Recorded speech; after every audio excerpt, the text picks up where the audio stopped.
2 месяца назад. Ксюша с детства была упорна и прямолинейна, поэтому, услышав от родителей, что те не отпустят ее на ночевку к другу, девушка усмехнулась. Одевшись, она вышла в прихожую и открыла дверь.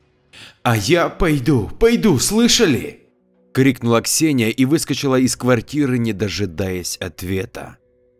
Февральский вечер пах сыростью, приближалась весна. Ветер уже не такой суровый, как раньше, трепал синие волосы девушки. Автобусы уже не ходили, но Ксения не парилась по этому поводу и записывала голосовуху Сергею. «Буду, через полчаса где-то». Перепрыгнув через кучу снега, Ксюша перевела дыхание и продолжила. «Вина взял, я надеюсь?» «Веневитина, да для тебя хоть и водки возьму, хотя ты же красивая, вроде можно только с винищем». «Сам ты свинище!» – звонко рассмеялась 16-летняя девушка. «А я ща в переход, а потом дворами до тебя, готовься, свинище!» «Есть, Кэп!» – раздалось ей в ответ. Надев наушники, девушка направилась к подземке. Та встретила ее беззубым ртом выбитых дверей и зловонием. Спускаясь по лестнице, девушка не услышала, как какая-то тень метнулась к ней и занесла руку с молотком для удара. Эхом разнеслось в переходе, затем раздался звук падающего тела. Вылетевшие наушники проигрывали какую-то жизнерадостную песню, пока неизвестный, закинув бездыханное тело на плечо, уходил в сторону гаражей. Когда Bluetooth потерял соединение, замолкли и они. В переходе осталась только лужица крови и лежащая рядом с ней AirPods. Часть первая. Нижние дороги. Наши дни. В этот раз весна наступила внезапно, в середине апреля. Коварно подставив коммунальщиков, она вовсю шагала по городу. Снег таял, грязевые ручьи бежали по улицам. Днем они коричневым водопадом неслись по ступенькам подземки, а ночью, застыв, превращали спуски в каток. Одинокий прохожий проскользнулся и с матом приземлился на задницу. «Ёбаное ЖКХ!» эхом разнеслось в переходе. Отряхнувшись, мужчина продолжил спуск. Сосульки клыками монстра нависали над ним, по грязным кафельным стенам бежала вода. Ее вместе с лужами мочи освещало мерцание лампочек. Под ногами хрустел желтый лед, пахло сыростью, нечистотами. Не обращая на это внимания, обдолбанный панк играл на гитаре. В его шляпе валялись горсть мелочи и несколько мятых купюр. Вода, капающая с потолка на деревянный чехол, добавляла в мелодию бит. Проходя мимо гитариста, мужчина нахмурился. Скоро полночь уже, какое тут играть? Наркоман, что ли? Чуть не навернувшись на льду, прохожий выкинул панка из головы, тут шею бы не свернуть, а этот, да хрен с ним. Призрак, наблюдавший за этой сценой, зло усмехался и пожелал музыканту удачи. Тот хорошо пел, но нелепо качался из стороны в сторону. Похоже, сил твердо стоять на ногах уже не было. Дух бросил взгляд на стену с граффити. Лицо, растянутое в крике, эмбрион, странные подписи, самое то для подземного царства. Устав пугать редких прохожих, те принимали его прикосновение за ветер. Призрак с синими волосами затаился в укромном уголке перехода. В одном из муниципальных предприятий города состоялся грандиозный разнос. СМИ, как собаки, вцепились в организацию, требуя комментариев. Мэр обещал анальные кары, если подземные переходы не приведут в порядок. Стукачи строчили жалобы пачками. «А идиоты, вы вообще охренели!» Надрываясь, кричал начальник управления благоустройства. 3 человека за неделю на одном, мать вашу, переходе! Да почистите вы ступеньки, лед подолбите, придурки! Петр Сергеевич, начал было мастер участка. Так весна, каждую ночь гололед будет, с месяц еще.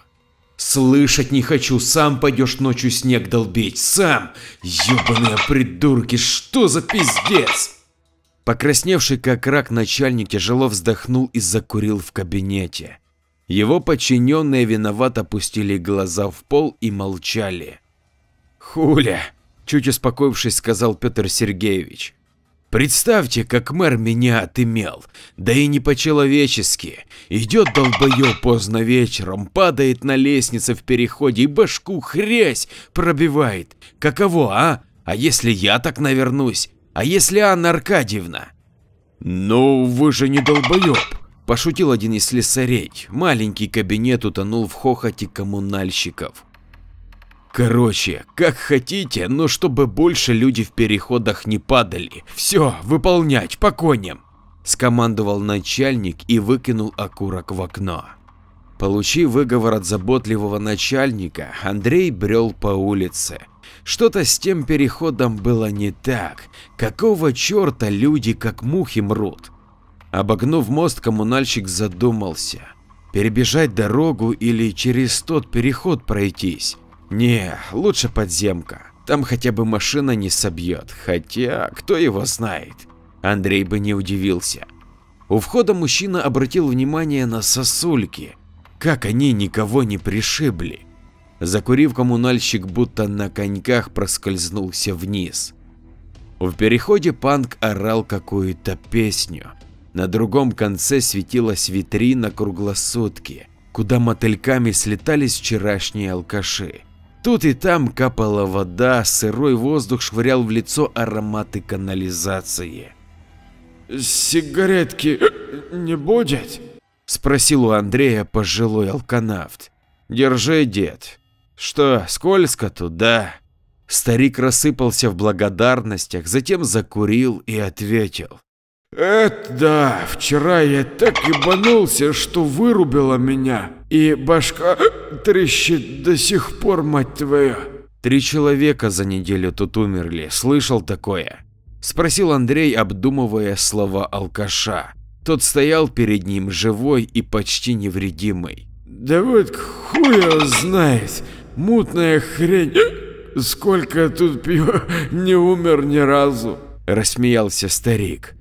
«Тут это как бес какой орудует, что ли?» Попрощавшись с любителями алкоголя, Андрей зашел в магазин, взял пару бутылок водки и позвонил другу. «Сеня, здорово, я к тебе подскочу минут через 20, обмозгуем тут одну ситуевину». Услышав ответ, мужчина добавил к покупкам газировку и 2 банки пива на утро. Осторожно шагая, коммунальщик выбрался из перехода и скрылся в недрах вечерних дворов. Холодно, боже, как холодно, скорее бы лето, или оно не поможет. Веневитина, для друзей Вини, скиталась по переходу. Хотелось выйти, но не получалось, пока что. Вини казалось, что со временем она научится этому.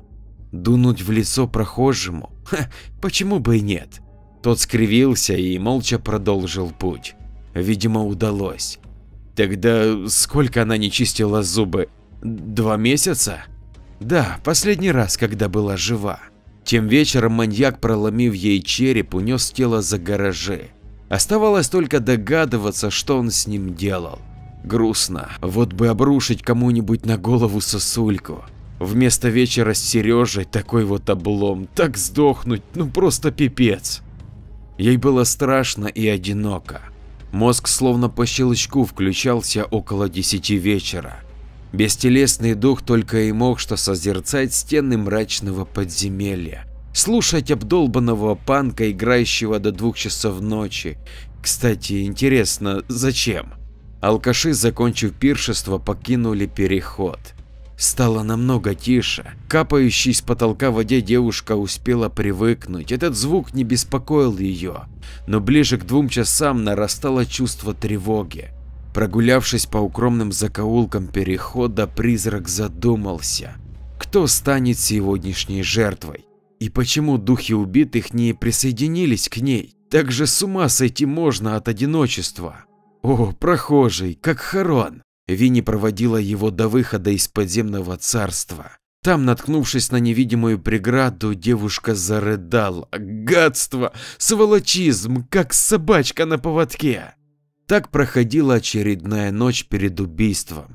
Ранним утром, когда привидение покинет переход, случайные прохожие найдут еще одно окоченевшее тело.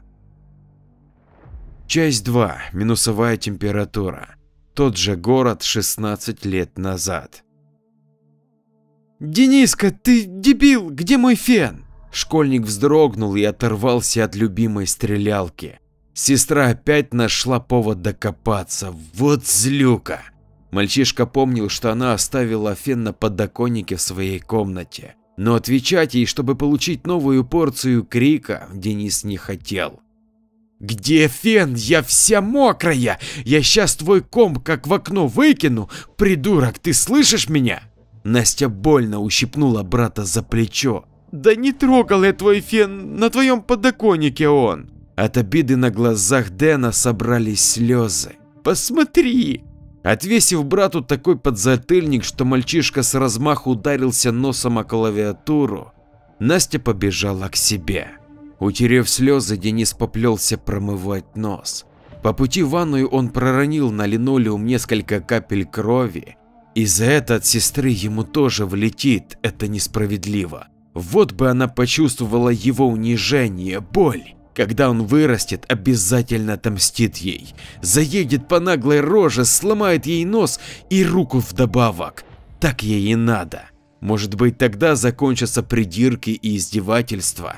В очередной раз, когда Настя исполосовала его проводом от компьютера, подросток не выдержал. Вооружившись молотком, он заткнул свою обидчицу до конца жизни. Та стала овощем, пускающим слюни. И тогда в мальчике что-то перевернулось. Его охватило желание убивать. Наши дни. Вспоминая тот случай, Денис блаженно улыбался. Его охватывало возбуждение. Но даже такая расплата не успокоила юношу. Тот пронес детскую обиду и ненависть к женскому полу через года. И теперь, покупая бутылку водки в небольшом магазинчике подземного перехода, мужчина поглаживал молоток. Тот самый, с которым они прошли тяжелые времена. Откупорив бутылку, Дэн затаился в подземном переходе у спуска для инвалидов. Там не горел свет, а покатая ледяная горка отбивала у прохожих желание соваться туда.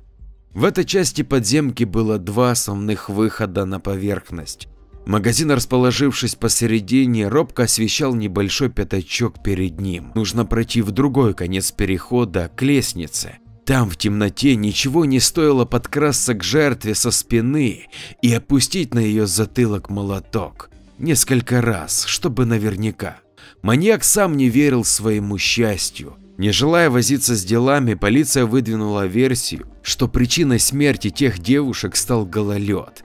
Ох, несладко пришлось коммунальщикам. Дениска хихикнул и сделал большой глоток. Водка давала чувство тепла, поднимала настроение и немного сбавляла мандраж. Долбаный панк, вот что ему дома не сидится, для кого он играет? Денис решил пройтись и попутно кинул музыканту мятый полтос. Хоть что-то. Посмотрев на мутные глаза музыканта, маньяк успокоился. Тот был упорот и не представлял опасности. Выйдя на поверхность, мужчина посмотрел на хмурое небо. Начиналась метель. Вой ветра усиливался с каждой минутой. Хреново. Паник маньяк, понимая, что жертвы этой ночью может не быть. А лезть к обдолбанному панку не хотелось. Да и тот мужчина все-таки, нельзя его убивать. Не по-человечески как-то. От звуков города с ног валился, куски из памяти вырывал. И глядя в небо, я не молился, а просто тихо хуевал. И мне в наследство от этих песен останется небо, черный рот и мир, который стал бесполезен, поскольку в нем никто не живет.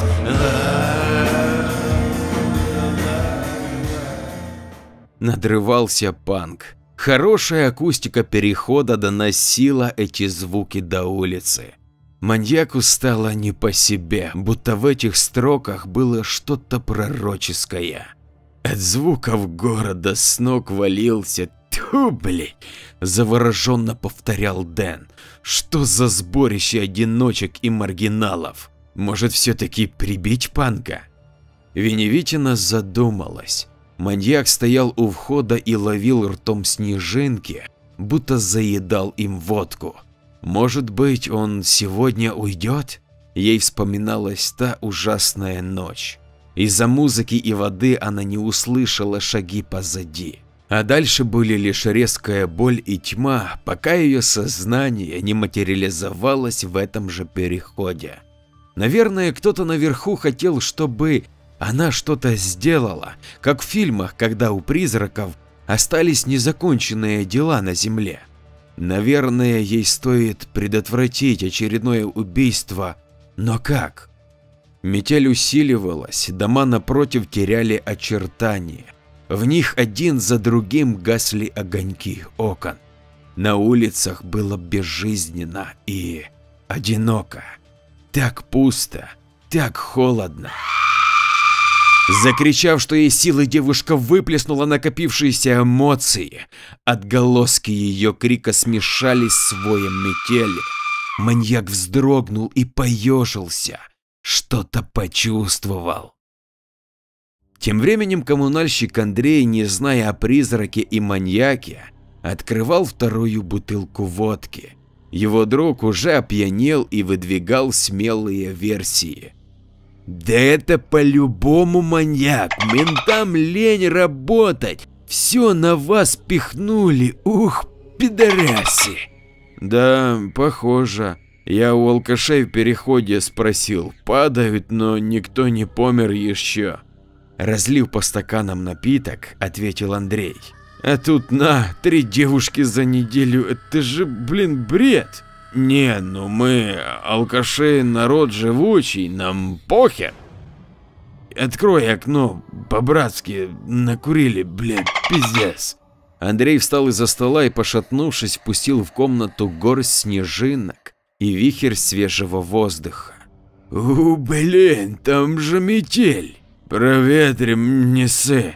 А главное, у нас тут тепло, есть хорошая компания и пол-литра. А маньяк, да пусть он сдохнет там в переходе, утром от снега откапывать будешь. Мужчины выпили, закусили, через полчаса они пойдут за добавкой. Ветер будет пронизывать до костей, снег попадет за шиворот и в ботинки. А пока они здесь, в тепле и уюте, где вместе со светом теплится жизнь. Часть 3. Запоздалое сожаление.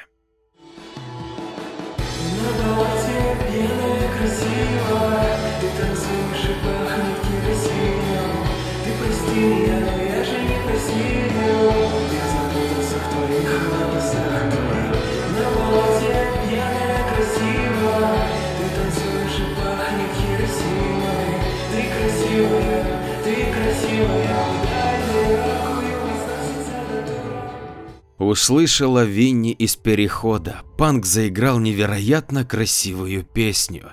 Не удержавшись, девушка подлетела к нему и начала кружить перед музыкантом.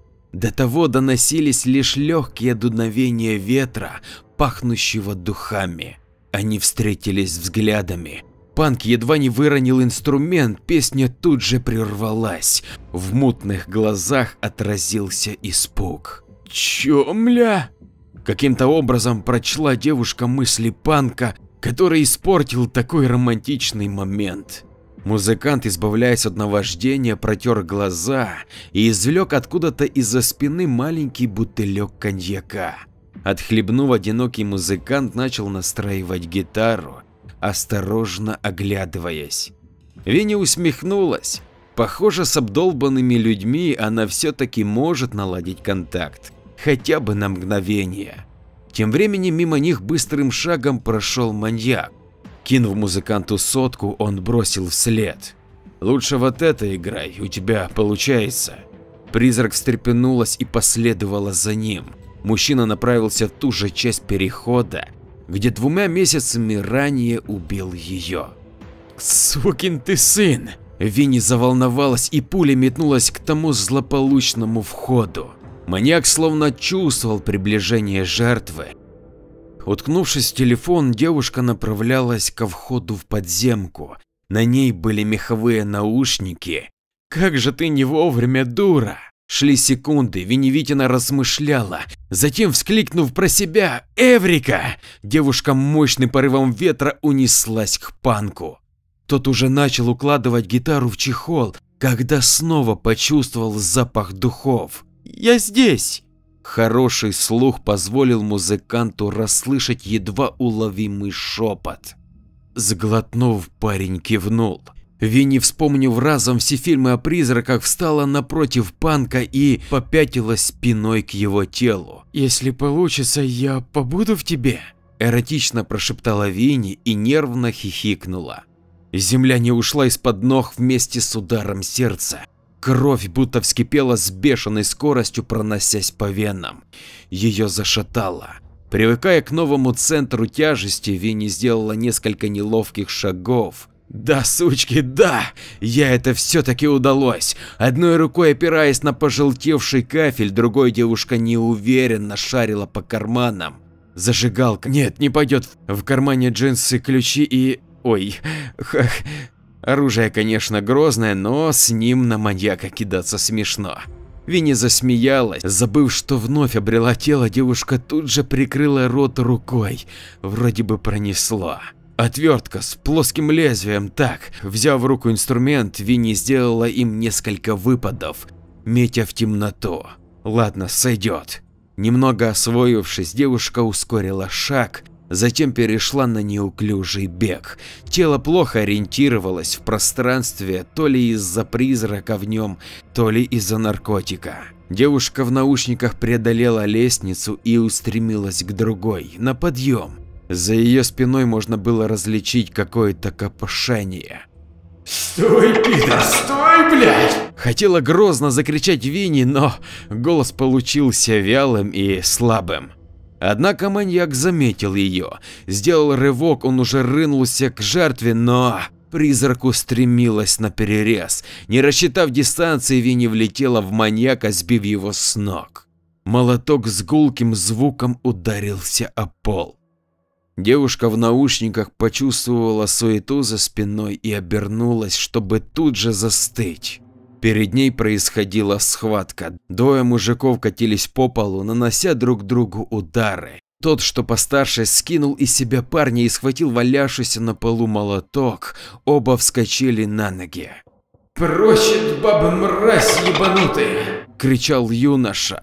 «Наркоман, не туда ты лезешь, щенок!» Ноги девушки стали ватными, от испуга она не могла шевелиться, что-то словно гипнотизировало ее, заставляя наблюдать схватку. «Только через мой второй труп», – со злостью ответил парень в панковской косухе, щабля организующий гол. От ужаса девушка взвыгнула и закрыла глаза. В нескольких метрах от нее услышались удары и маты. Панк снова кинулся на мужчину, метя отверткой, а тот подался ему навстречу, замахиваясь молотком. Чудом уйдя от первого выпада, парень достал маньяка. Отвертка вошла в живот, убийца вздрогнул, но тут же собрался, воспользовавшись замешательством нападавшего. Удары летели градом. Панк закрылся рукой, но молоток несколькими ударами проломил кисть и по касательной прошелся по голове. Юноша попятился назад, маньяк же напротив устремился к нему, прямо с отверткой в животе, что стало ошибкой. Приняв первый удар на плечо, Панк свободной рукой вытащил из маньяка инструмент. Завладев оружием, юноша моментально вонзил его в маньяка, затем еще и еще. Мужчина выронил молоток и, едва не упав, отступил. «Ты ничего не понимаешь, щегол!» Опершись окровавленной рукой о стену, маньяк оттолкнулся и сбил парня с ног. Затем пулей понесся по лестнице, орошая ступеньки кровью. «Сука! Щенок!» раздавалось вслед теряющему сознание панку. Найк пришел в себя, застонал, какая-то девушка помогла ему подняться, ухватив за покалеченную руку. Панк закусил губу, сдерживая очередной стон. Незнакомец хорошенько раздолбил ему кисть. Память начала возвращаться. Найк вспомнил, как поймал глюки и, схватив отвертку, на кого-то набросился. Тот упырь хотел напасть на девушку с молотком.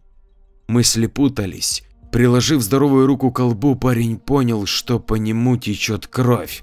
Невольно протрезвев, Найк посмотрел на девушку. Та смущенно и растерянно улыбалась. «Я, наверное, тебя спас, да?» Да, спасибо большое. Блин, я не знаю, что в таком случае говорят. Я, кстати, Вика», — представилась спутница. «Найк, Ваня», — представился Панк и поглядел на поврежденную руку. Студент-физик, поэт, на гитаре играл. От нервов и неловкости ситуации молодые люди засмеялись. Так нелепо и страшно начались отношения новой пары. Веневитина с улыбкой наблюдала за ними. Ей, конечно, было неловко, что она покалечила музыканта, но самое главное, маньяк побежден. Раненый, он истечет кровью на улице в эту метель. Так этой суке и надо. Девушка не заметила, как на ее призрачных глазах застыли слезы. У той пары будет все. Любовь, обнимашки, секс, романтика. А у нее, что у нее? Этот мерзостный переход. Это несправедливо! Это несправедливо! Некая сила, пробужденная призраком, вырвалась в переход. Из стен вылетела плитка, с потолка срывались куски штукатурки, лопались последние лампочки. Нечеловеческий рев, смешавшийся с порывом ветра, неся по подземке. У магазина в другом конце перехода тряслись окна. Еда и бутылки падали с полок. По переходу носились осколки стекла, мусор и битый лед. После смерча новоиспеченная парочка услышала всхлипы и сказанное дрожащим голосом: «Несправедливо». Часть 4. Группа крови на рукаве. Снег предательски забивался под пальто. Мужчина шел из последних сил, оставляя кровавый след. Ноги тяжелели с каждым шагом. Голова плохо соображала. Несмотря на холод, не чувствовал, как его внутренности горят. Сжимая рану на животе, мужчина посмотрел на небо. Вместо него он увидел только серую пелену. Ёбаный Панк. Всматриваясь вдаль, Денис пытался понять, туда ли он идет. Если да, у него еще есть шанс. В полукилометре должна находиться аптека, там помогут. Там точно помогут ему. Поднеся руку к рту, мужчина разразился приступом кашля. Потом с удивлением посмотрел на пальто, там была кровь. С каждой минутой маньяк становился слабее. От случайного толчка в плечо он едва не упал. «Отец, извини», — сказал ему пьяный мужик. «Сигареткой не угостишь?» «На, забирай». Денис отдал тому всю пачку. Мне уже не нужны. «Спасибо, бывай». Алканавт и его друг пошли дальше, обсуждая какие-то переходы маньяков и ЖКХ. «Я вам всем отомщу», — хрипел Денис из последних сил, ускоряясь. «Я, блядь, всех перебью». От звуков собственного голоса мужчина взбодрился. Свободной рукой достал украденный у Веневитиной плеер, неловко вставил в наушники и включил случайную песню.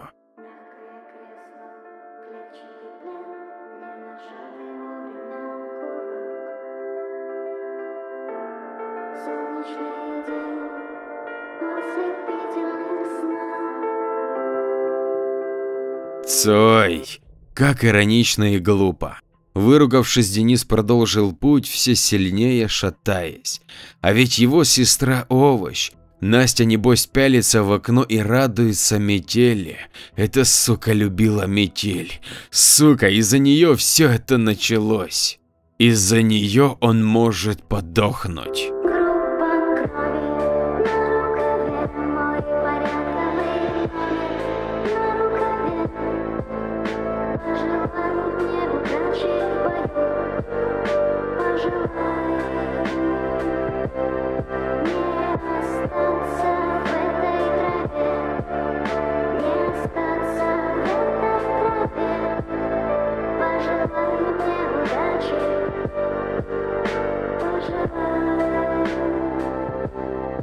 Хер есть и всем остальным. Он выживет всем назло. Может изменить что-нибудь в жизни, приведет в порядок купленную в ипотеку однушку. Сейчас там голый кухонный гарнитур да надувной матрас с тумбочкой в комнате. Надо было раньше заняться уютом.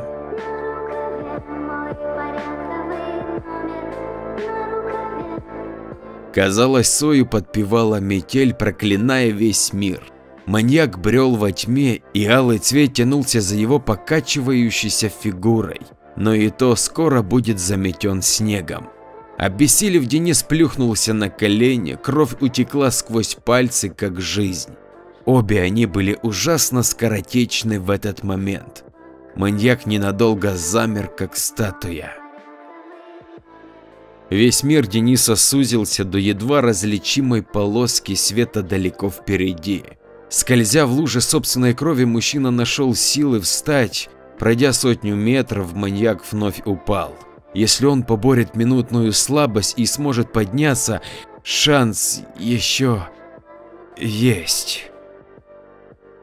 Ну что ж, если ты досмотрел этот ролик до конца, то он действительно был для тебя интересен. Прошу тебя потратить еще буквально 20 секунд времени для написания комментария, ведь только твоего мнения или просто смайлика не хватает для продвижения. Кто, как не ты, поможет мне в этом? Предлагаю тебе посмотреть еще какой-то ролик из представленных, а я побежал пилить для тебя новый рассказ. Жму руку тебе, бро, а если ты девочка, то крепко обнимаю. С уважением, твой Андрей.